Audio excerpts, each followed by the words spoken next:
Good evening, everyone. We're just waiting until all our attendees today log in, and we'll get started in a few seconds. All right, everybody. Hello, and thank you for joining us this evening for a candid conversation between past and current planning directors of the City of Vancouver, Larry Beasley and Theresa O'Donnell. My name is Rebecca Chastor, and along with Michael Mortensen, whom you'll meet in a moment, we're Urbanarium board members, and we're going to be your hosts and Q&A moderators for the evening.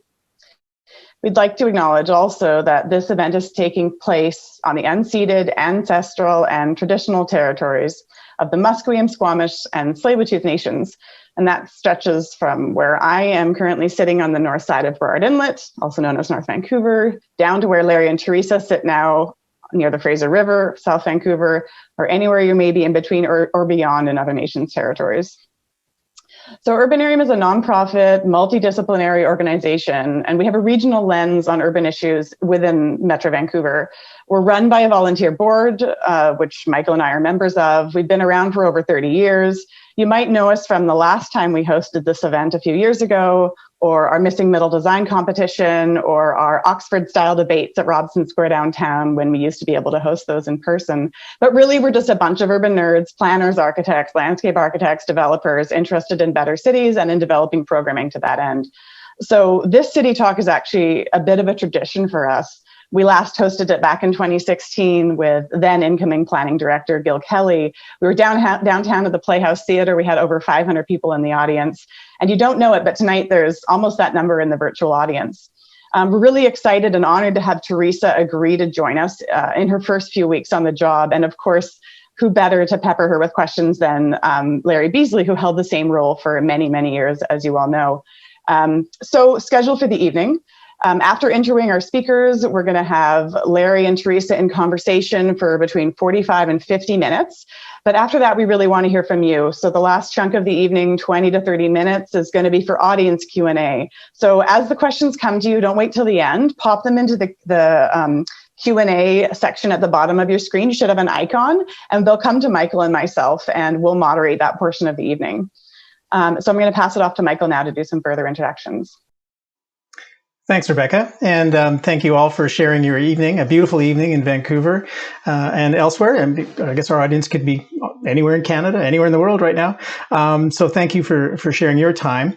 I think this is a very important conversation for the city of Vancouver, but also the region. You know, Vancouver is it's an important city. It's the primate city of the Greater Vancouver region, and what happens in Vancouver has impact on other cities in the region.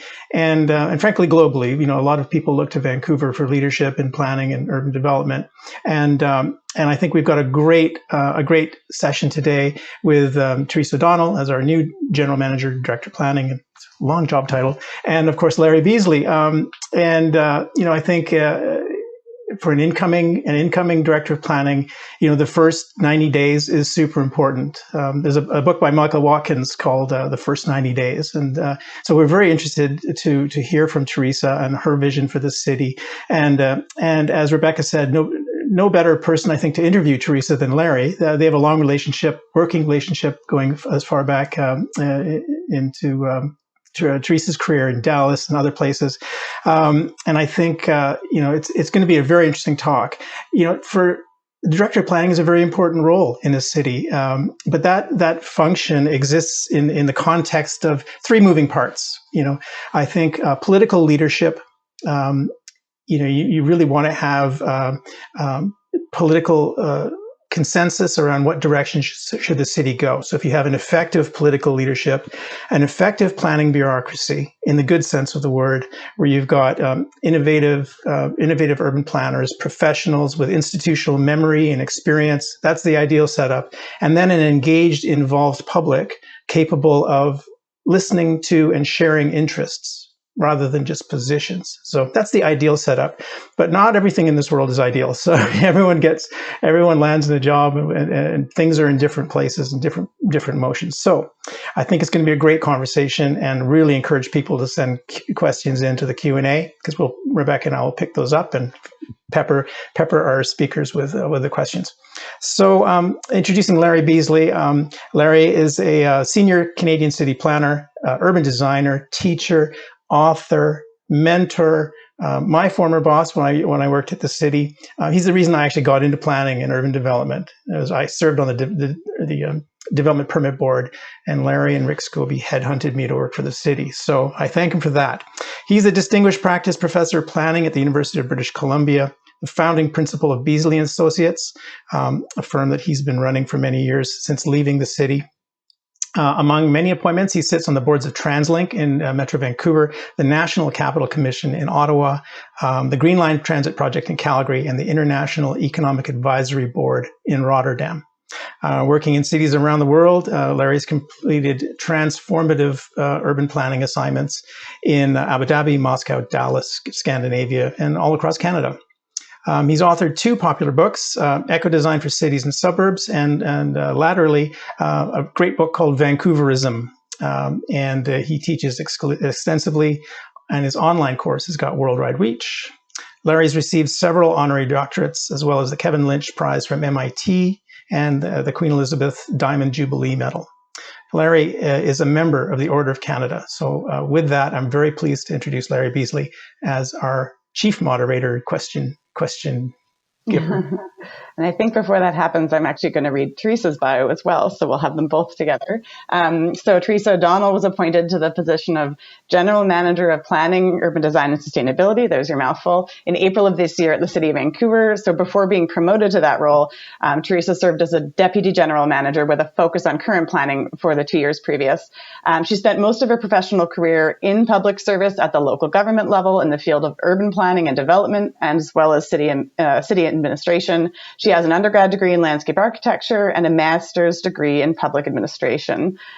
She's served actually as a planning director of 3 major U.S. cities, so Las Vegas, Nevada, Arlington, Texas, and Dallas, Texas. She's had the distinct honor of being the planning director as well as assistant city manager in her own hometown of Dallas, which I'm sure she'll speak about today, where she spent almost 16 years of her career. Her expertise and experience includes, and I'm actually going to list these because there's so many, all aspects and facets of urban planning, building permitting and inspections, transportation planning, sustainability and resilience, economic development, housing and fair housing, as well as equity issues. She and her family moved to Vancouver a little over 2 years ago and have thoroughly enjoyed exploring the breathtaking beauty of the natural environment. And they look forward to being able to do that more so even as the public health orders are lifted. So with that, I think Michael and I will sign off, and we'll pass it off to Larry and Theresa. Great. Well, thank you, Rebecca and Michael, and really thank you a lot to the Urbanarium for this forum, for this opportunity for all of us to get to know Theresa O'Donnell better, get to understand what her vision is, what her ideas are. This is an important tradition of the Urbanarium, and it's so great to see the Urbanarium taking this on and taking on this leadership. This evening is going to be, those are long intros about us, but this evening is really going to be about Theresa O'Donnell. It's going to be an opportunity for the audience to get to know Theresa personally, but also to get to know where she's coming from, what she stands for, and what her views are for moving forward in Vancouver. She's got a lot of experience. She's got a lot of chutzpah. She's got a lot of good ideas. And I say this because I've known her for well over a decade. I worked very closely with her in Dallas. I set up the urban design studio, but she was overarching us and putting it all together with the rest of the whole planning service there. And she's done amazing work. Before we go to her, let me tell you a few of her accomplishments, because no one ever likes to talk about their accomplishments. So, Theresa, I'm going to start there. She was actually the chief planner in Dallas for over 12 years. She was in those other cities that were also mentioned. And she did have that wide array of responsibilities. But I want to highlight a couple of things that are very, very important for Vancouver. Number one, she was both long range and current planning. She did a new comprehensive city plan for Dallas, and that is very hard to do in that city, I can tell you. She did a new downtown plan. Yep. She did a series of transit-oriented development neighborhood plans. She did a new bike plan. She did a green building ordinance. She did a complete streets manual. I mean, this is really a list of what we want planners to do in North America and what she modeled there, in fact, ahead of many other cities. She also did neighborhood social plans, which I found very fascinating for our city, given what we're facing. And then just before we grabbed her, she did a resilience plan, and she was part of a nationwide effort to do resilience plans for American cities. And she did one, a very accomplished one for Dallas. She at the same time was responsible for development management. She put in place a form-based code. She put in place a web-based permitting and inspection service. And she was responsible day to day for all the permitting and all the inspections in that city. Her engineering role included, from time to time, transportation planning. She also was into economic development. She did fair housing, which I think is going to be very relevant here in Vancouver. And ladies and gentlemen, at one point, she was even responsible for the airport. So I can tell you, Theresa has done a lot of things. I want to start by talking a bit about the personal side, but very quickly I'm going to move into, Theresa, into your vision and into some hard questions about what we face today and what we're going to face in the future. So, hello, Theresa. I'm glad we're together in front of the camera, and I'm really looking forward to this conversation. And to start, I do want to be personal. Why Vancouver? I mean, I know from colleagues around North America that you're in demand in North America. Everyone's seen these credentials and this career. Why here? Thank you, Larry. And I want to start off by thanking you for doing this for me. We are good friends. We've been friends for a long time. And thank Michael and Amy and Rebecca and everybody at Urbanarium for letting me have this opportunity. This is really I've been on the job for about a month. It's really my first public dialogue, and I so appreciate being able to spend time with you and getting to learn about our community here. Larry, you'll remember that back in, I think, 2006, you tried to recruit me to come to Vancouver. I did. And it wasn't a good time for me personally or professionally. I was just about to land Dallas's first citywide comprehensive plan. We were like a month away. And I didn't think Vancouver would wait. On a personal note, my wife and I, we had an 18-month-old baby, and she was pregnant with our second baby. And my parents were getting older, and I'm from Dallas, raised in Dallas. My mom was raised in Dallas, and I really needed to be close to my mom. And so it just wasn't a good time for me personally or professionally.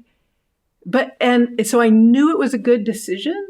But I always regretted that decision just a little bit, because a city like Vancouver, with the planning ethic, the urban design ethic, it's really kind of a planner's nirvana up here, and it's one of those once in a lifetime career changing opportunities, and I was so disappointed that I wasn't able to take it. And then a couple of years ago, I got a call from an executive recruiter, and I had just finished Dallas's resilience plan. I was kind of trying to decide what I was going to do next, and the time was just right. And we finally got you. We finally got to come. And if the professional side of it wasn't enough, it's just an extraordinary place. It's just the most unbelievable natural beauty here that anybody could ever want, right? So the mountains and the ocean, and it's just been a fantastic time. Well, it is a beautiful place, and we all know that.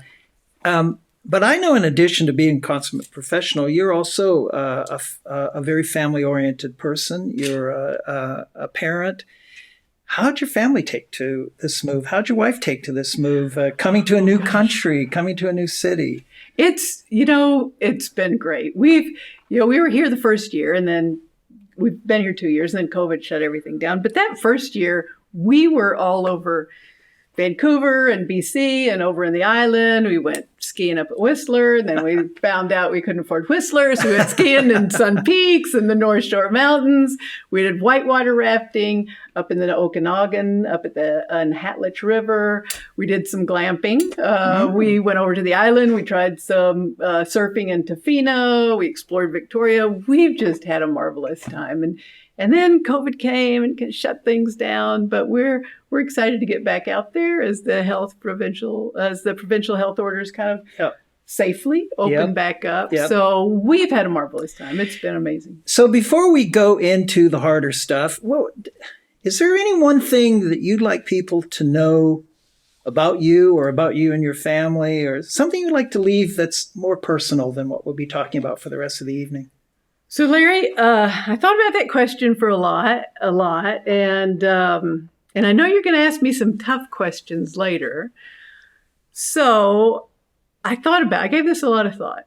And as a mom, I got to kind of relearn that a lot of those character traits and talents and skills and abilities that we have, they're kind of hardwired into us from a very early age, right? Yeah. And I get to see that with my kids growing up, and when they were 2 or 3, and they have all these quirky little things that they do, and some of those wonderful qualities just stay with them. And I know that I was like that too. And Amy, I'm going to need your help on this. Remember, we kind of planned this. So I know that some folks might be thinking that this job is a challenge, right? This is a big challenge. And does Theresa have the grit? Does she have the perseverance? Does she have the ability to dig in and get this job done? And so, Larry, I brought with me tonight my high school yearbook. Good. And as the kids say these days, you got to bring receipts. So this is, and Amy's got that up on the cameras. But I want you to see that this is me on the high school rodeo team in Dallas, Texas. And there I am right there. Love it. And that's me on that Brahma bull at about 16 years old. And so if people wonder if I'm up to the challenge, Larry, I'm here for the ride. You're here for the ride, and this is going to be easy compared to that. That's what I would say, having seen a few of those rodeos. I want to go right first to your sense of what this city is about and needs to be in the future. There's in this town, I think everyone expects the chief planner to be a visionary. They expect you also to be a vocal interpreter of what is going on in the city and, what the challenges and issues are. We have big aspirations. We want to be livable. We want to be the greenest. We want to be an economic engine, and we want to be a world city at the same time that we're hospitable to all our people. What do you think is most important? Well, that's a great question, and I think we can be all these things. I think Vancouver has all those fundamental elements. We've got the foundation. We've got the necessary ingredients. But it's not about me. I think as an urban planner, I'm not a Robert Moses style kind of person, and I'm new here. I've been here for a couple of years. Yeah. It really is, I think, the job of this planner, something that you did remarkably well, was to pull people together and pull people into consensus and not figure out, what we can debate and what divides us, but where is that common ground? Yeah. And how can we coalesce as a community? How can I bring people together to find that common vision to really move this city forward? And so as you have been here 2 years in the deputy role in charge of current planning, and I know you've been bringing people together. I've watched it. What are some of those things that people are telling you that there are barriers and there are aspirations? What are some of those things that you now feel pretty confident about that you need to be, me and your narrative, be an agent for? Right. Well, I think some of Michael's opening remarks really kind of started to set the stage. We've got a young council, an exciting council, that they're ready to put their mark on this city, right? We've got a brand new city manager. We've got a wonderfully engaged citizenry. The citizenry here, the people that are on the podcast tonight that come to some of our events, they're very highly informed. They understand the issues. They understand what's going on. They're bringing solutions. They want to be a part of this dialogue. It actually reminds me quite a bit of Austin, Texas, because you have the university influence and a highly educated, really engaged population. And shame on me if I don't engage those folks and I don't bring those people together. Well, and I would reinforce that a bit by saying that through the years, people have had that expectation. They learn the language. They know the issues, and I'm thrilled to see that that is a top aspect of your mission to want to bring them together.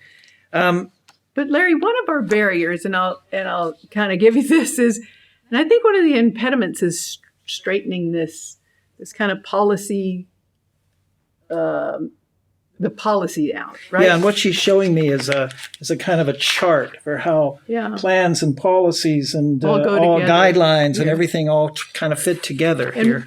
Because we have a charter and we're not a general rule city, we don't have an OCP, right?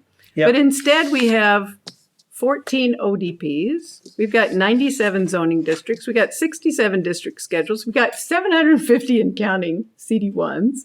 We got 64 plans, 51 policies, 197 guidelines, and 94 bulletins. Now you tell me how I'm going to do that. Yep. Right? So I think the challenge now, particularly with the Vancouver plan, is bringing some order to this, bringing some priority, some hierarchy, pulling the best pieces of these together into one unified city plan that we can all agree to. We can take the best pieces out, we can find the common ground, and run our city in a more comprehensive way, as opposed to really kind of a fragmented way. And yet still without losing that ability to have transactions and integrate innovation and all of that. It has become cumbersome, and there has been the city plan going on. I think the team that's working on that is a very commendable team. Where does it stand? Where does it stand, and what are you going to do with that plan? Well, the city council, it began as a very aspirational plan. Gil designed it that way. That's pre-pandemic, right? Yeah. But when you're doing a very future-looking long-range plan, that requires hope and optimism and being able to envision a future. And then the pandemic hit. Yeah. People aren't in the frame of mind to talk about that right now, right? Even I was driving my girls, around the West End over the weekend. I went to look at a couple of sites that are coming up on some rezoning cases. It was just so wonderful to see people out and enjoying the sunshine, walking, and these little parklets that are popping up. But at one point I said, hey, let's hop out of the car. We were over in Northeast Fall Creek and take a look around. And these are two great kids, and they're adventuresome and spirited. And they didn't want to get out of the car because not everybody had their mask on. Oh, yeah, right? Sure. And so you see the pandemic affecting children like this, and I think teenagers like this. And so is it the proper time to do that? So we're going to pull back on some of the aspirational, and we're going to focus on putting together a foundation, a base that this city can really move forward. Yeah, good. Yeah.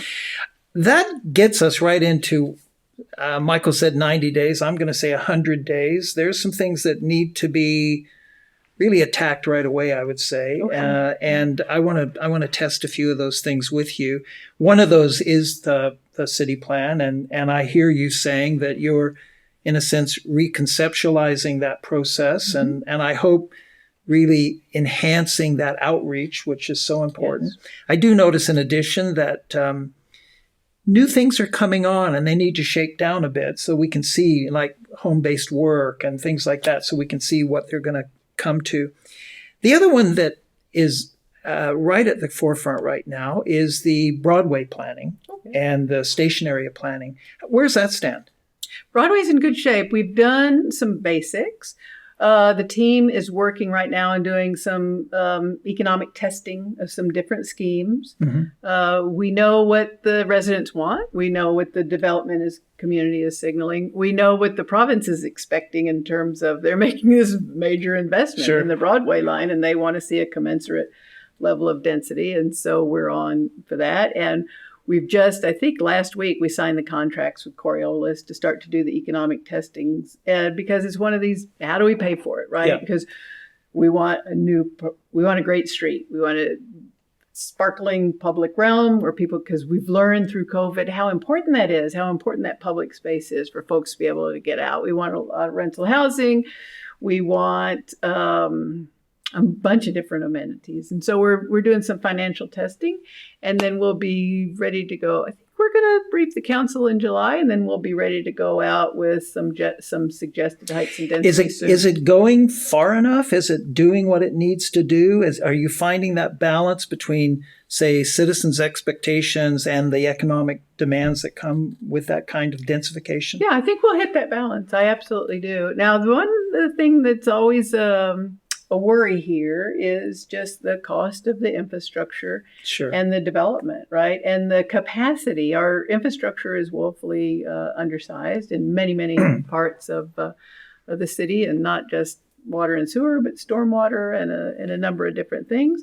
And so making those infrastructure upgrades and, that Broadway corridor is our second major job corridor, right? We've in got the region, 100,000 jobs there around the hospital, and making sure we preserve adequate job space for the hospital.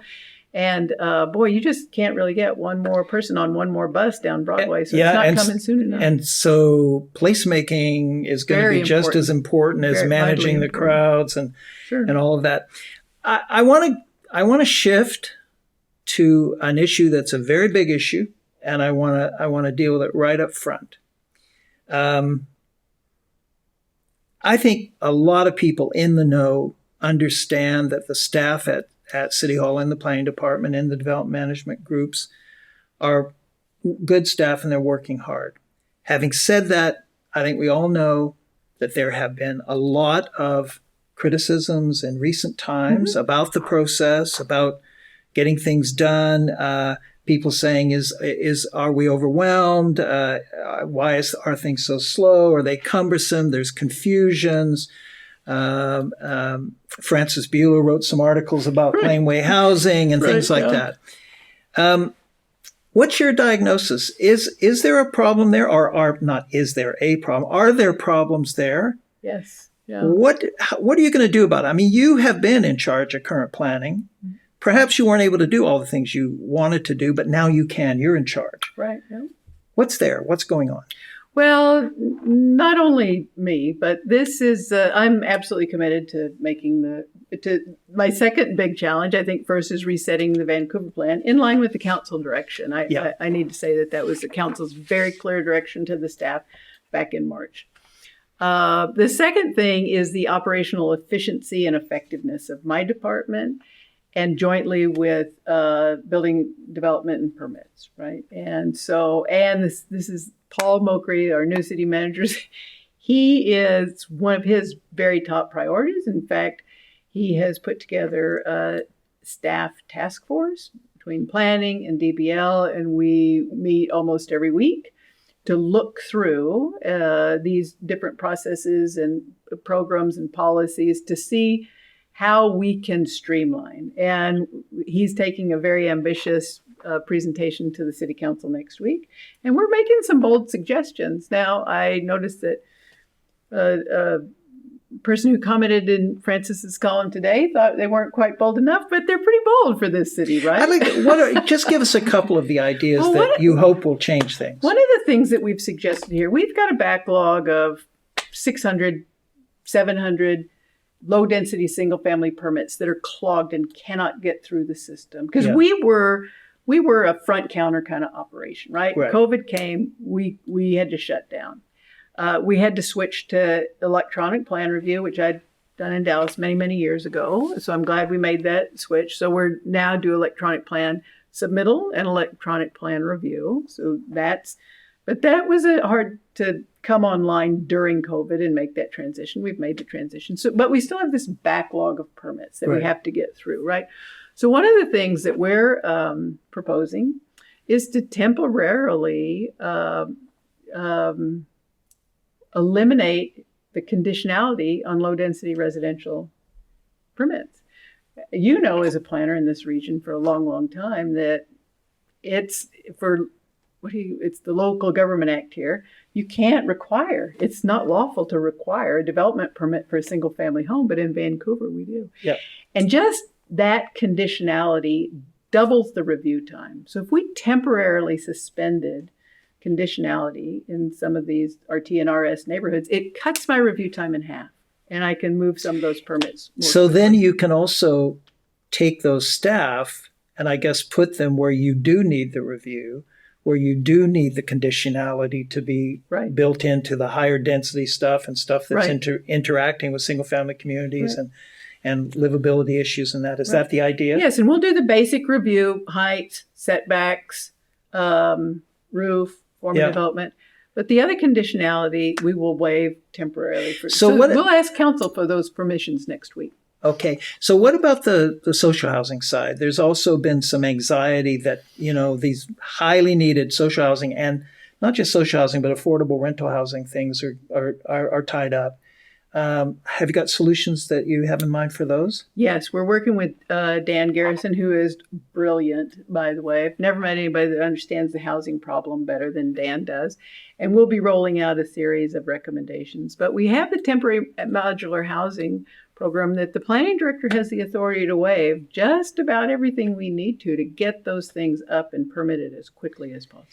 What I'm looking forward to, and I'd like to hear your comment on, is that there's a number of cases that I've noticed over the last few years where actually the chief planner does need to come in and broker and find those solutions that work for policy, for guidelines, and for development needs, especially when we're doing priority developments like social housing. Do you see that in your agenda, in the cards? Or? Oh, yeah, I think that's absolutely necessary. I was talking to a gentleman today about just that very fact. He's got a very important development in the West End, right at Davie and right where the village starts. Oh, yeah. And we were talking about that. Gosh, that permits, or the zoning case, it's been in for over 2.5 years. Let me tell you, I'm the third GM on this file. So we got to get that thing moving. Ouch. Right? That's crazy. And even last month, we had an application that didn't meet all of the CAC policies and requirements, but we went to council. We laid out a very good case. We went with the remarkable folks at Anthem Development, and we kind of held hands on that and jumped off the high dive, and council gave us a green light, and we got that project approved. Because understanding that financing and construction costs and just, it's very uncertain out there right now. So if we can, some of these projects have been held up a couple of years, let's just get them through the system and get the development working again. And some people are saying that in the last few years, the CAC piece, sometimes in the rezonings, was driving too much. The achievement of certain levels of CAC, and I mean financially, was driving too much all the rest of it, and actually causing some projects to be in jeopardy. Did you see that, and what's your reaction? Yes, to that? I did see that, and I think that's why we will be looking to take some of these things. A gentleman I was speaking with just today, we said, okay, I'm going to ask you to take a little bit risk here. I wouldn't ask you to do anything that I didn't think was a good risk, but we're going to figure that out, and we're going to get this project moving. Because yes, that's been holding things up for a while. I think that's an important message for today, and to go out throughout both the planning and development community. And yet, I'm going to push back just a little bit, and yet we also don't want to lose that focus on quality, that transactive, discretionary quality that has made our system unique, really around the world. Right. But I see what you're saying is that it's a system that really does need to be managed very, very carefully and very well. And I hear that in what you're saying. Yeah. So let's. I want to go on to some city issues. Okay. Some things that are, I know, top of mind for our listeners and many other people in Vancouver. And of course, the first thing we have to talk about, I think, is affordability. Oh, gosh, yeah. We have to talk about housing affordability, but also affordability for workplaces and the general affordability that has come with the incredible competitiveness of this city in the world, and also with what some people say is not the fastest delivery of housing to keep the stock, Yes. in line, supply and demand in line. What can the planning department, you did fair housing policy, you've done this. What can the planning department do? I know there's the housing group and others to really help us get ahead of this affordability challenge. What must we do? Well, the affordability, I wish I had the secret formula for this, right? It's such a challenge.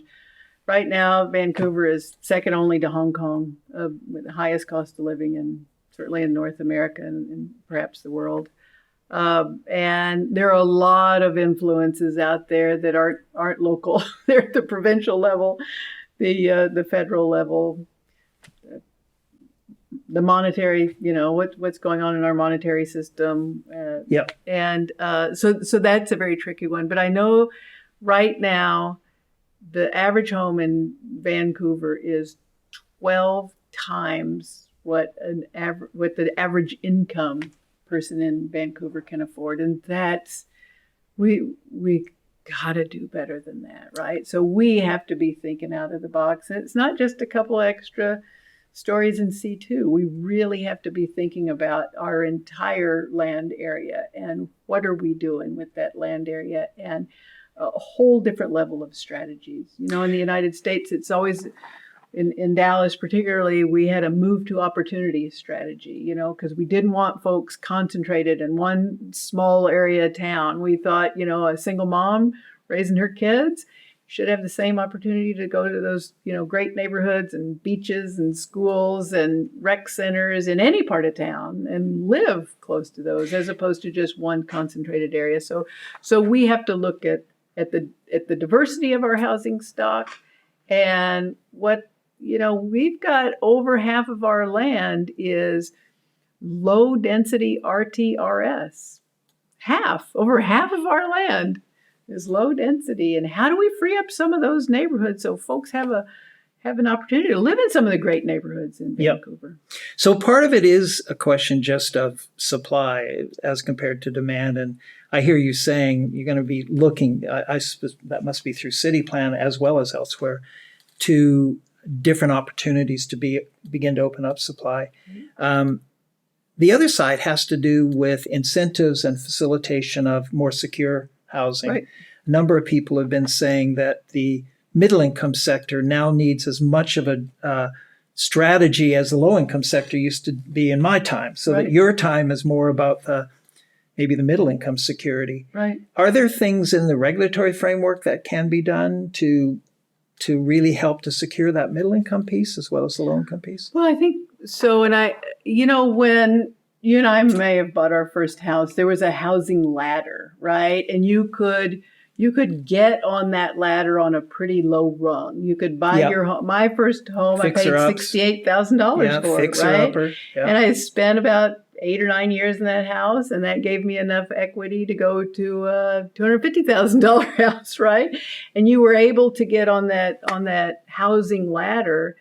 And here, if that first rung is $2.5 million. Yeah, I know. That's what we have to deal with. And how do you get on that ladder? So that's what we have to look at. Can you build more incentives in for the development community to actually deliver at different levels of that ladder? Yeah, I think we can. I think those are different typologies, building typologies and neighborhood typologies. Maybe it's kind of a townhouse. You start with kind of a townhouse, stacked townhouse kind of thing, but have a progression that you can lead up to. The other thing that I'm going to be reaching out to the folks here is that I don't know. I've been here a couple of years. I don't know very many people. But when my mayor in Dallas was looking to put together an affordability package for affordable housing. I'd been in Dallas for a long time, knew the history, knew the people, knew the geography, knew our congressional delegation. When we went to lobby on the Hill, I knew those staffers. I knew the federal programs. I knew the state programs. I knew how to go testify in Austin. I don't know any of that here, so I'll be reaching out to this community to help me learn that. I think that's a good idea, and I think it would be great to even set up a panel of almost like kitchen advisors to kitchen cabinet kind of thing to really help you innovate there, because I think it is going to take policy innovation as well as the opening up of more opportunity, which brings me to a tricky question, which is densification. Council and you just went recently through this drama of talking about whether or not 12-story buildings can be, or whatever it was, can be plopped down in the middle of any neighborhood. That wasn't ultimately adopted or well received. But is densification inevitable in this scenario for affordability? And if so, is it desirable? And if it's desirable, I had an answer in my generation, but if it's desirable, how do you do it? Right. And what needs to be added to it? And where does it happen? Well, I think that's the key, right? It's bringing the community to consensus, is going out and having those workshops and letting people see what that looks like, and then understanding the need. Like, why is this important? Who's going to be living in these neighborhoods? They're just folks like you and me trying to raise their family and live a good life in Vancouver. But showing them models, letting them ask questions when something like that hits, and a community is not prepared to have the conversation, folks want to draw back, right? And so that's our great challenge. That's what we'll be doing in Vancouver Plan, is having those conversations when the temperature's down, right? Yeah. Engaging people, letting them see what that looks like, and then this is a very bold council, and they're ready to take some really make some big moves and take some big steps. And, I think it is to some degree about big steps, but I've also come to the conclusion, and I was talking to a group that are advocates for the small home whole scenario, who were saying to me, and it's had some merit, which was that actually it's often about a lot of small steps, a more gentle, integrated a way to look at our single-family communities, to respect our single-family communities, but to notice that, take one of them like Kitsilano, which is triple to quadruple the density, and most people would say it's a way better place. Yeah. Is there merit to that? Are there possibilities there? Yeah, absolutely. What's been the reaction out in the public for the Laneway House, for example? Is it generally positive? Yes, absolutely. Generally positive. Can we go further on that? Absolutely, we can. Yeah, we can look at adding some gentle density to these neighborhoods. But then we're also going to have to, if we're going to live by our values, when we poll the citizens, when we poll the community, when we talk to folks, we have some really strong ethics and values around inclusiveness and diversity. And those values are going to have to hit the map. They have to land on the ground. Right? So how does that happen in a democracy in the planning context? How do you interface the community's values with personal aspirations or personal fears? How do you manage that in your team? And our team's been doing a great job already. They've been having some workshops on complete communities. We'll be doing some additional work out in the communities this fall and starting to have those conversations again. Hopefully people will be in a better place this fall, that they'll want to come out and they'll want to engage. We've done some of that online. We're doing a lot of outreach. We haven't had the uptake that we would really want yet. But again, I think it's a reflection of the time. People are still, it wasn't too long ago that you're afraid to go to the grocery store, right? Yeah. And so people are feeling more optimistic now. We're all getting vaccinated. People are wearing their masks. Well, it's working. I must say I appreciate that sensitivity to the gestalt of the community right now, because I think it is unusual. Yeah. Right. I think so. I want to switch to another topic. Probably the second thing that's on most people's agenda has to do with the situation of disadvantaged people in our city. Homelessness, mental illness, addictions, the whole circumstance we're seeing in our streets and in our parks now as a result of that. Can the planning department be a leader in that, or is that someone else? Well, we have to, right? And I think that's what I learned in Dallas, that, planning can focus on the bright, shiny object. It's easy to get enamored with the new buildings and the new tower downtown, but we have a responsibility to the entire community. And I jotted down some numbers. In our last homeless count, we had 2,095 homeless people. We got 550 people living on the street. Yeah. 550 people. And, they're living unsheltered, out on the sidewalks, out in the street, in the parks, right?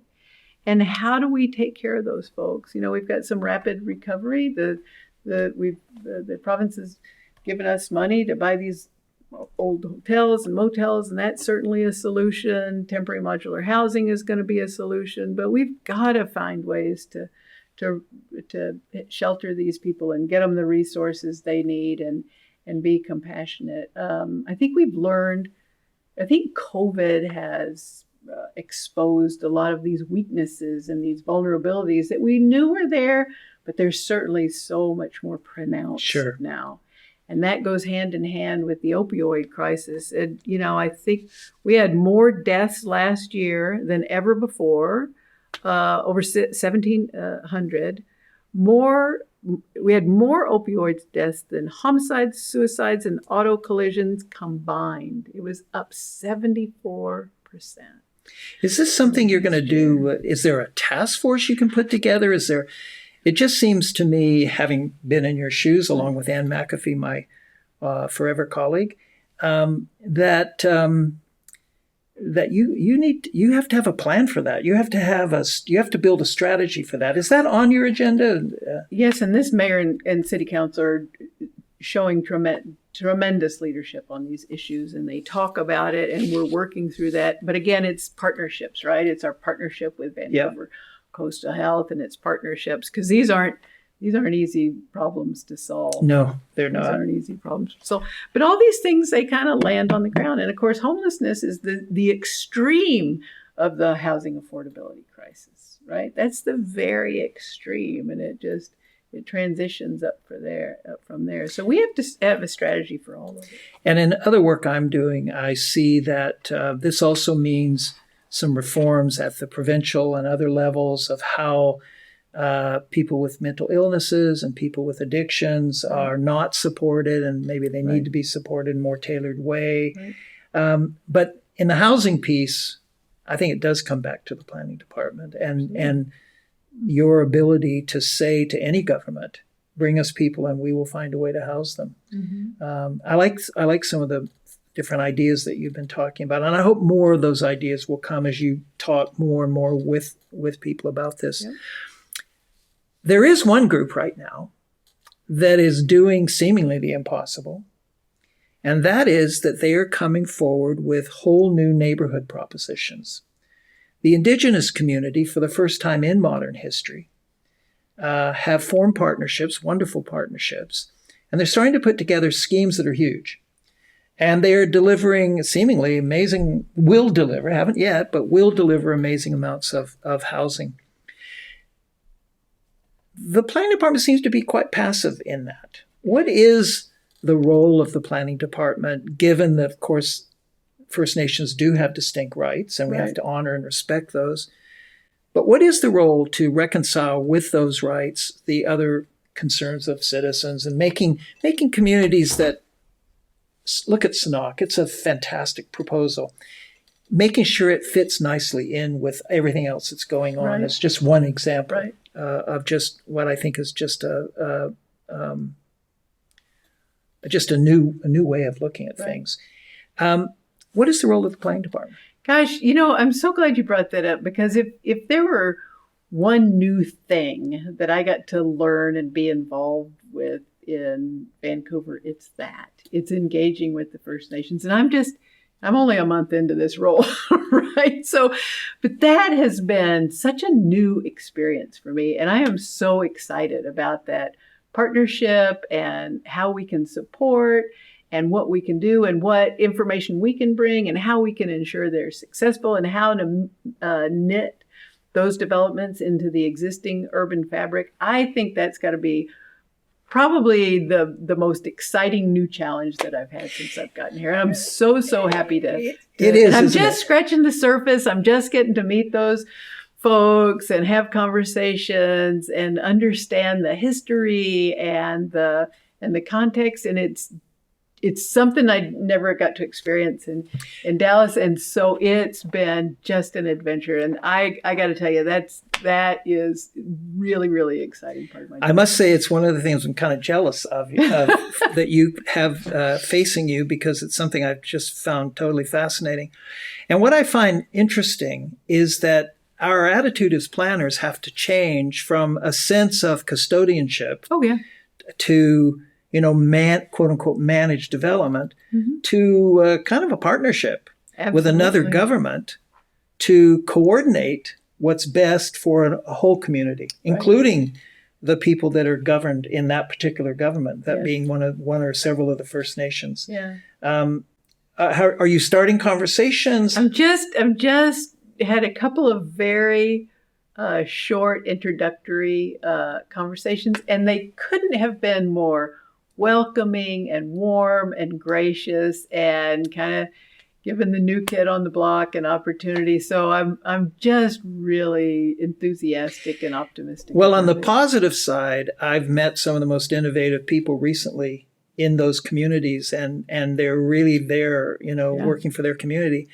On the other side, there seems to be there is a capacity issue, and they're going to need help with capacity. Absolutely. Are you open to supporting the growth in their capacity to be a collaborator, to be a partner with you? Yeah, that's good to hear. Yeah. Let me move to the green agenda. Oh, okay, good. Green agenda's big. The last generation, even up to Sadhu Johnson, I think really pushed us to the forefront. We are in the forefront in North America at this point. Yeah. No one would argue with that. What happens now? Where are we headed? So we have to implement. I love the green agenda.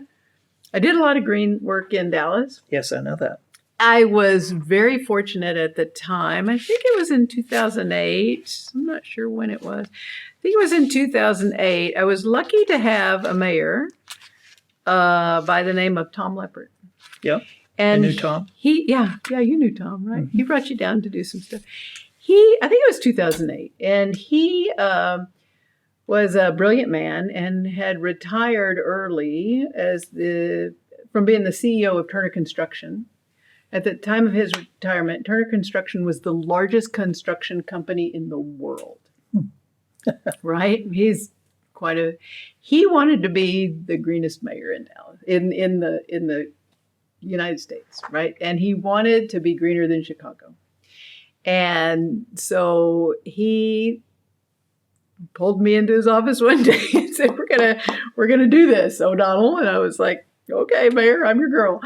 And we passed the first required green building ordinance in the U.S. Now, Chicago, it was all voluntary. Okay. And they were just doing little bits and pieces with weaving it into some zoning requirements and that kind of thing. But we went kind of whole hog day one. And of course, there's a lot of angst on the development community side because they were afraid it was going to increase costs and we didn't have suppliers and the pipeline wasn't ready. And they would come to City Hall and say, we can't do this. And Mayor Tom would look at them and say, yeah, we can. I know we can. I've been doing this for years. And we did.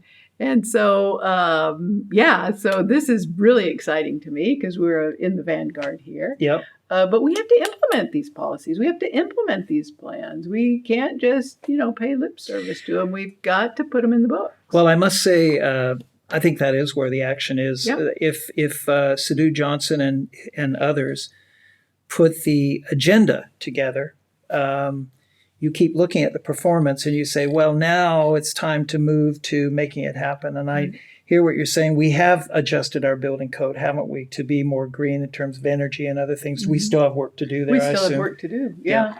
And, but this is going to be, this is our second year of dry, hot summers. And, today's not hot, Larry, but the folks out here think it's hot. You and I know hot, right? But we can't wait, right? Yeah. Climate change is here. Yeah. And what about transportation? That's the second biggest polluter in the scheme of things after building technology and all that. Where are we going to go on that? Well, going back to our comprehensive plan, right? We have got to coordinate our new comprehensive plan with the regional growth strategy and Transport 2050, because that's what's driving the investment from senior levels of government, right? Yep. So we've got to connect with that. That's one big piece. That's another reason we need to kind of get on board with some version of an OCP, right? And the other thing is we need to build a city where people are living near where they work and they're working near where they live. So we don't have to be putting people in cars all the time. We have 400,000 people commuting in every day pre-COVID, right? And so are we building a city that people can live and work in, or are we building a city that they have to drive in from Langley to work, right? And so how do we align land use, transportation, and infrastructure so that we can build a city that people can work near where they live and they can live near where they work? That's the true solution. So we're sadly coming close on our time, but there is a couple of issues that I just want to hear your comments on, just to round out these issues. And they're more specific kind of issues. One is out there and it's huge, and it seems to be it's going to hit a lot of people, and that's False Creek South. Oh yeah. Mm-hmm. This community, which has been a model community for more than anyone can remember, with low income, middle income, high income. It's leasehold. Leases are coming up. There's chances for some densification, but you have a lot of sitting people.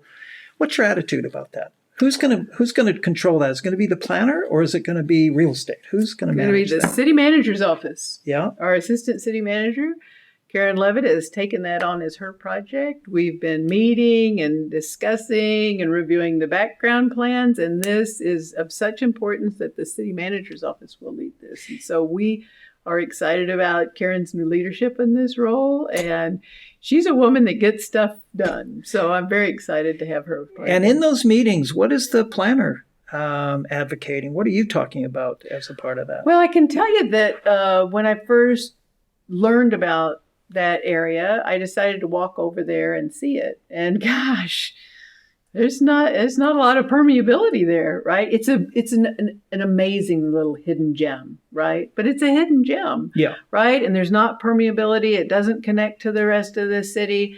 There's not the density that you would expect to see there. So I think those are all the urban challenges. But boy, gosh, talk about great bones and great structure. It is idyllic.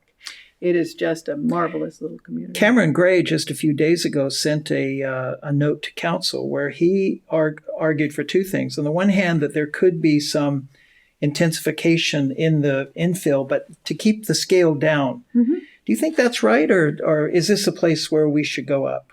It's a great location. Boy, that is really prime real estate over there. And I don't know, right? It would be nice if a lot of people had the opportunity to live over there. That's just one of the most charming communities I've been in. It's a great community. I wonder if the scale is a part of that, though, isn't it? Yeah. So, look, we've been talking for almost an hour. Gosh, I think it's time, Michael and Rebecca, to bring the audience into this. And so for that, we have to put on our, that's right. our headphones here so that we can hear. There we go. Right. Excellent. Okay. We've got a lot of questions. Rebecca and I have been mixing and matching them. A lot of them cover similar territory or different angles. So we're going to take a crack at creating these Franken questions, which are sometimes an amalgam. So I think one question is around the focus on rental, extraordinary focus on rental housing in Vancouver at the moment, and below market housing as well too. But the question about affordable ownership options, are we forgetting this? And to that, restrictive zoning is the number one culprit behind housing affordability issues in much of Vancouver. 60% of the city is zoned for RS1, single detached. Can we just completely eliminate single detached zoning in favor of more multifamily options? Let's just get rid of our RT. What do you think? One of my jobs in early on as a planner was I worked for the city of Houston, right? Mm-hmm. I think it's the fifth largest city in the United States, about 3 million people, probably 10 million in the metro area. Houston is famous for having no zoning. Yeah. Right. And if you think single family zoning is not equitable, let's see what happens when the free market takes over, right? Talk about income disparity, discriminatory housing practices, inequity. Boy, when the free market controls your housing market, that's what happens. That's what happened in Houston. So I wouldn't eliminate it, but I would certainly find ways for the low density districts, RTRS, to accommodate more housing, because it takes up a huge amount of our land mass, and it's over 50% of the land mass, 52% of the land mass in RTRS. It's only accommodating 15% of the housing units. Yeah. We need to put that land to work. Yeah. Right? Yeah. What about that whole issue of nonprofit home ownership? Is there a future there? I think there is. I think that's an idea and a concept that Vancouver really embraces, the co-ops and the shared housing, and we have to be thinking of all of those strategies and all of those options. Yeah. Yeah, absolutely. I'm with you on that. Perfect. Okay, so we had a lot of questions that came through in the Q&A about the Broadway Corridor Plan, and I know you guys touched on it, but the Broadway Corridor Plan is very focused on rental, maybe too focused on rental. So is it possibly too focused on rental and kind of forgetting the more compact forms of affordable home ownership options? Was one of the questions that came through.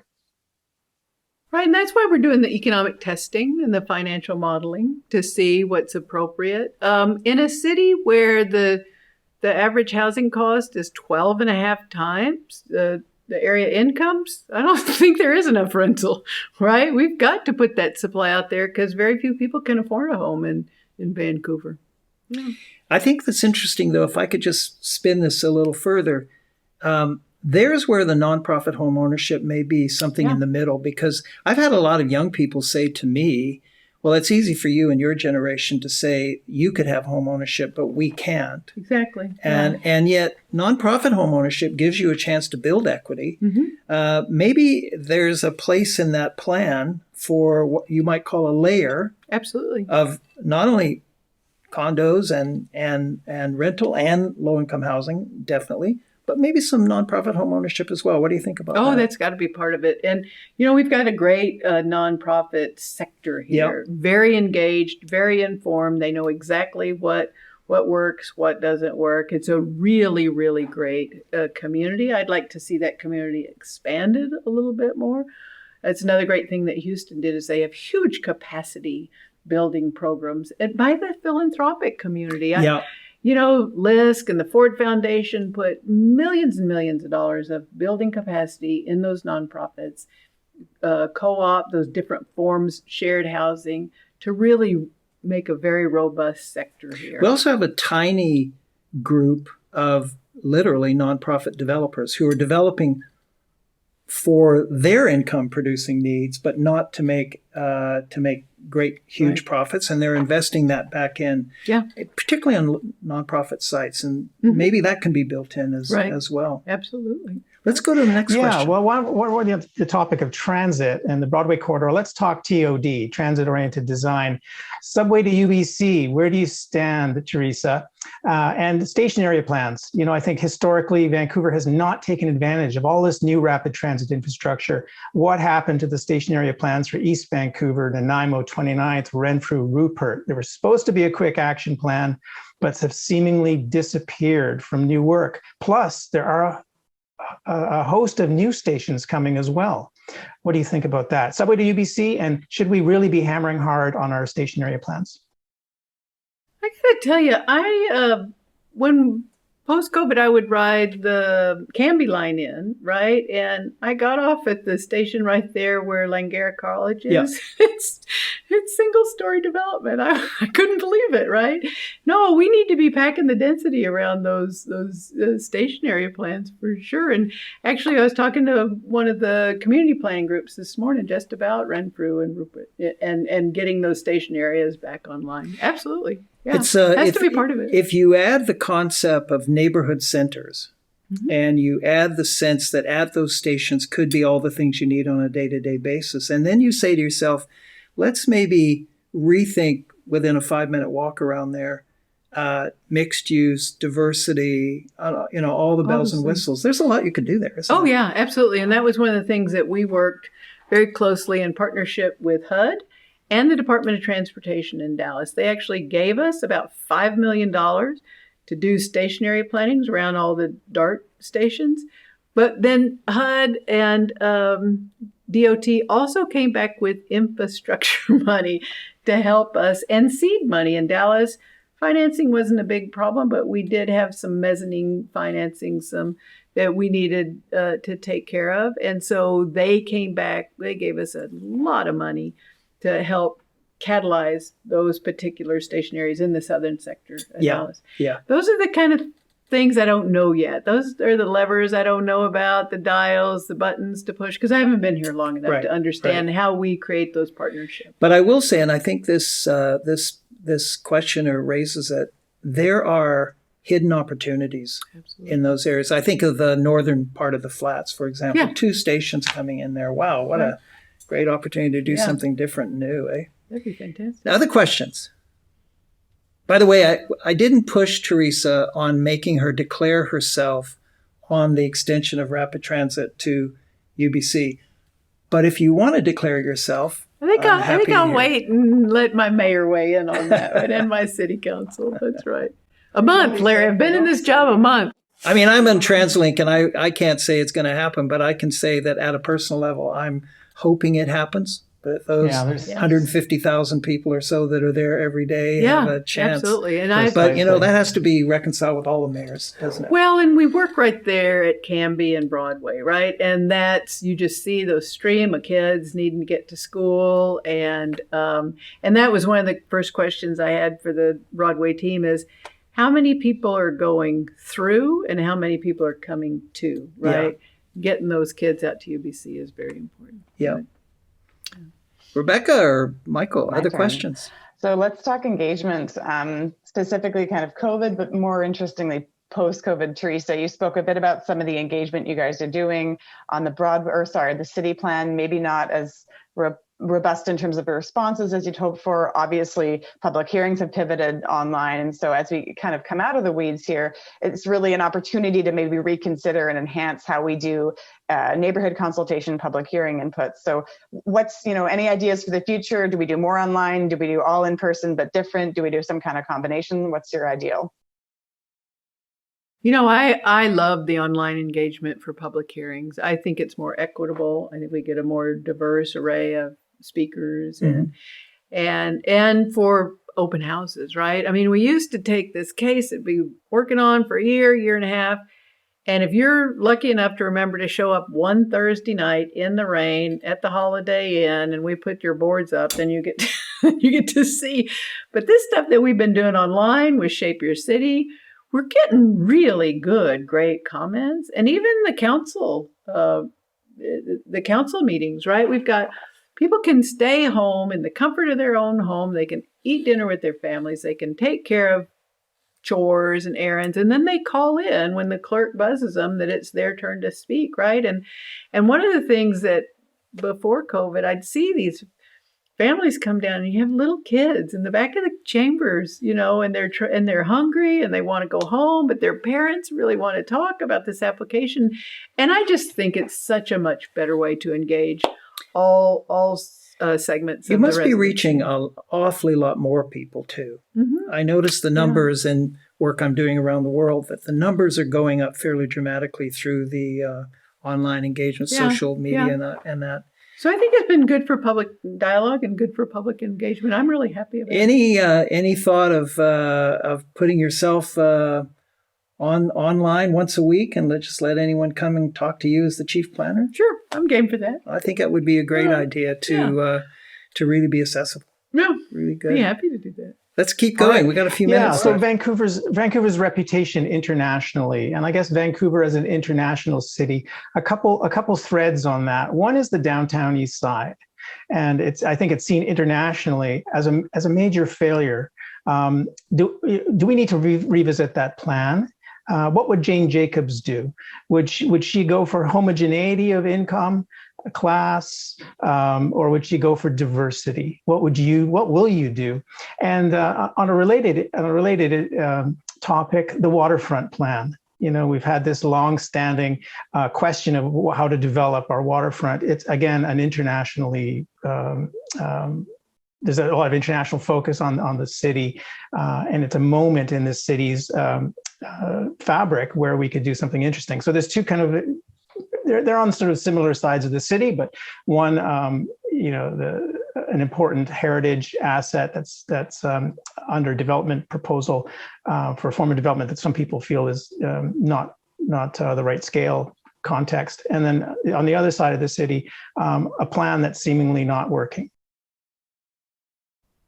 And I must say that second one about the waterfront was one I had on my list. We just didn't get to it. So I'm kind of interested to hear what you have to say about that. Well, Two sides of the city. Give me your, because I know you, give me your thoughts about the waterfront too, right? Because I just got a briefing on that this week, right? And so, I'd like to hear what you think about the waterfront. Well, I think it's time for us to do, with the city leading, of a complete new think. Yeah. On that waterfront. That's a part of the waterfront not very accessible to the public. It's a part where there's a lot of utilities that some need to be there, some don't need to be there. It's got a lot of demands, tourist demand, hotels, convention facilities, but also great development. And the TransLink transportation hub is there, one of the biggest in North America. Right. And I've been saying publicly, and I'd like to hear your reaction, is that this is now time for the city planning department, almost in an old-fashioned way, to lead a rethink of that area and see what you can come up with. Yeah. I think I just got a briefing on that this week, and it's all life's about relationships, right? And we have some significant stakeholders and partners there that we need to make sure that we're all aligned. I really am not a Robert Moses kind of girl, and it's going to be Theresa's way. We need to bring those partners together. We need to bring the stakeholders together. It's time for that area to reinvent itself, but we need to have everybody at the table in order to do that. Yeah, I can definitely see that. Yeah. I do say, and I'm going to push back a little bit, that the last round had a lot of confidentiality agreements that people had to sign. Is that in the books moving forward? I just don't see that's the way we plan Vancouver. I was surprised by that myself, and I'm going to have to get a little more background and a little more history and understand why that was necessary. I mean, Vancouver is a very open place. We're a very open public dialogue place. That seemed unusual to me, and I'm sure that it was done for a particularly good reason. And I think I have to explore that a little bit more. Yeah. So what about the downtown east side? Let's go to that second one. What do you think's... What a great place. Oh, it's a wonderful place, right? But it's, again, all of Vancouver is growing, right? I know the team... We've got a team, they're working on UNESCO designation. What a remarkable honor for Gastown as the part of that. Yeah. And so we've got a great team in place there. They're very well grounded and connected with the community. There's always going to be development pressures to go higher, but we have to do it in a respectful way. That really honors the history and the tradition there. Is there a need perhaps for maybe a slightly different strategy, a more community development, ongoing strategy that could attack jobs and job creation and could help to balance some of the inequities of poverty and could deal with some of the indigenous people that are at risk? And, I get the impression, and it was always true back in my time, that it's not an area just for a plan. It seems like it's an area for a strategy. And we had the Vancouver Agreement, as you recall, that was a huge innovation in its day. Is it time to bring that all back too? That area really before I left Dallas, we did a community development plan for Southern Dallas, and it really engaged all of the partners. It wasn't just building, right? It was a real community development effort at all levels of government, all the neighborhood stakeholders, the neighborhood leaders, the philanthropic community. It was a very comprehensive plan, and that's the kind of plan that those are the additional components. I think we have a really good base, but those are the additional components that I think we're going to need to bring in. I'm glad to hear that, and I'm glad to that you see that on your agenda. I think a lot of citizens are worried. You know, when we did that community development plan in Dallas, it was the Undersecretary of HUD was tweeting about the cutting edge nature of that plan, right? Because it did bring it brought a coalition together, all of those stakeholders. And so it's ambitious, but we should do something like that. Good for you. Yeah. I'm glad to hear you say that. Other questions? I think we have time for maybe one more before we pass it off to Theresa for kind of the final words. This one's maybe a bit more personal. As the questions were coming in, and we had dozens and dozens that Michael and I saw, a number of people actually, Theresa, picked up on your landscape architecture background, which I thought was interesting. Talked about your training, what new perspective, what new opportunities might that present, given that's a different lens than other planning directors recently have held, or does that maybe enable you to connect across departments in a different way? But just kind of speaking to that personal background of yours. Okay, that I do think landscape architects bring a little bit different perspective to things, particularly in the urban realm, right? Well, two ways, right? In a very site-specific urban realm, because that urban space is so important. Did you know that between streets and parks and open spaces, over 40% of the landmass is held by the government? Yeah. And so how are we using that, right? Are we using that to our most advantage?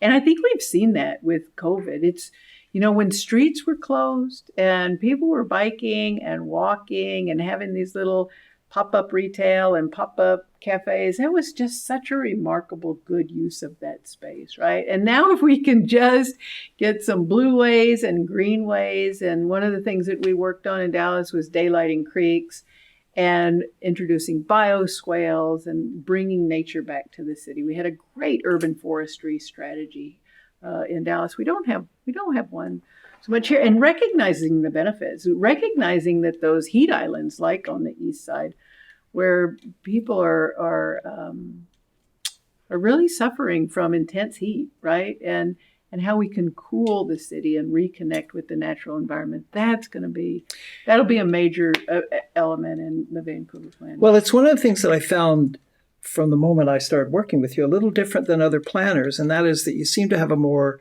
systems view of these issues, all issues, and I think that's where landscape architecture must have come in there in a pretty strong way. And I guess it's a moment that we might want to pay homage to the greatest landscape architect that I've ever met, Cornelia Oberlander, who sadly passed from us just a week or so ago.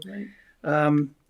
Cornelia always gave insights about how that 40% could be way better used and could be much more of a host to the society of the city. Yeah. I just loved her phrasing of that. So good on you, Cornelia. We miss you a lot.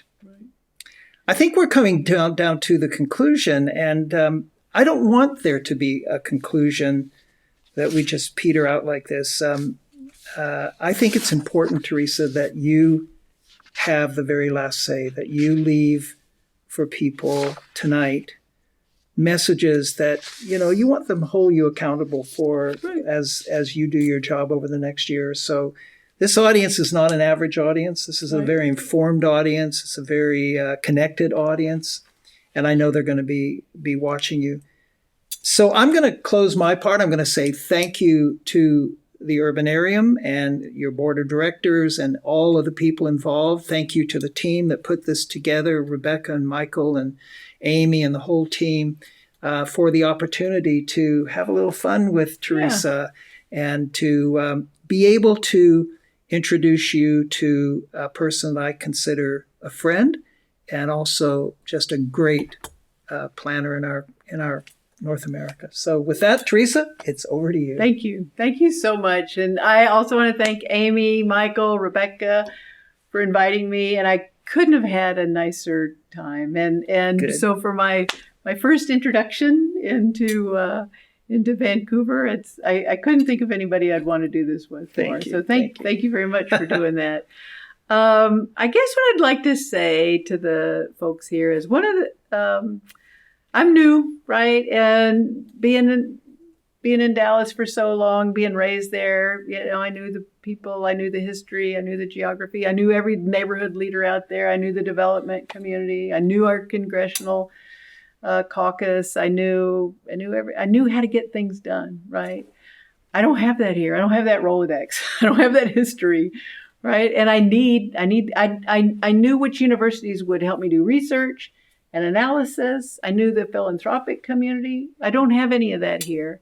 And it's humbled me quite a bit, right? So I want to reach out to this community. I need help. I'm asking for help. I want you to call me, contact me, invite me out, have coffee, because any success that I've ever had as a planning director, or my team has ever had, it's not been about us. It's about the ability to bring people together, to find common ground, to craft a vision that folks can support and put that forward. And we can't do it alone. One of the things as a public servant, I don't have a big ego around that kind of thing. One of the things I find most infuriating is that hubris that some folks have had when they've been in public service for a long time. And I want folks to know that the person I am and what my group will be now is one that is in public service to this community. And we want to help make Vancouver a better place. And we can't do it by ourselves. So I want to invite you all to help me, call me, get to know me. And I think we'll be very successful together. So thank you. Thank you, Amy. Thank you, Michael. Thank you, Rebecca. Appreciate the opportunity. Probably one of the best messages that could go out today, because this community, I think, is ready. They're ready to help. Great. Yeah, I think the fact that we have 350 people signed up or more, actually more, I think, to listen to you and to hear your views on this city is indicative that you have a lot of people willing to help. I think one of the great things Larry used to do when he was the director of planning was his urban walkarounds on for the development permit board. The Monday before the meeting, he would take the planners out and we would walk the projects and talk to people. Like Larry would reach out and say hello to folks on the balcony or in the front door and ask them what they thought. And I know, Larry, you did a lot of urban walks with folks to learn more about the city. Or like every weekend, you'd be out walking around. The sneaker net, I think, is a really great way of talking and relating to somebody, but B, connecting it to a place. So I think that would be great, like a weekly urban walk with the director of planning. Like you could set up 52 walks, and your Apple Watch would just be singing your praise, and your health score would be. Or you're on Zoom every Thursday at 9 or something like that. Yeah, but I really thank you for coming and sharing your story with us. And Rebecca, I don't know, you want to join in. Yeah, absolutely. I mean, echo all of this. I think the one thing just to let the audience know is this has all been recorded. And so we'll have a video posted on the Urbanarium website towards the end of next week. We also have a podcast, very exciting. So this is going to be turned into an episode, which you can download on Apple and Spotify. But otherwise, I think that was a wrap. So thank you everybody for signing on. Thank you, Larry, Theresa. Hopefully we can pick up this conversation again in the next year or before to continue some of these discussions. But thanks everyone. Have a lovely evening and we'll chat again soon.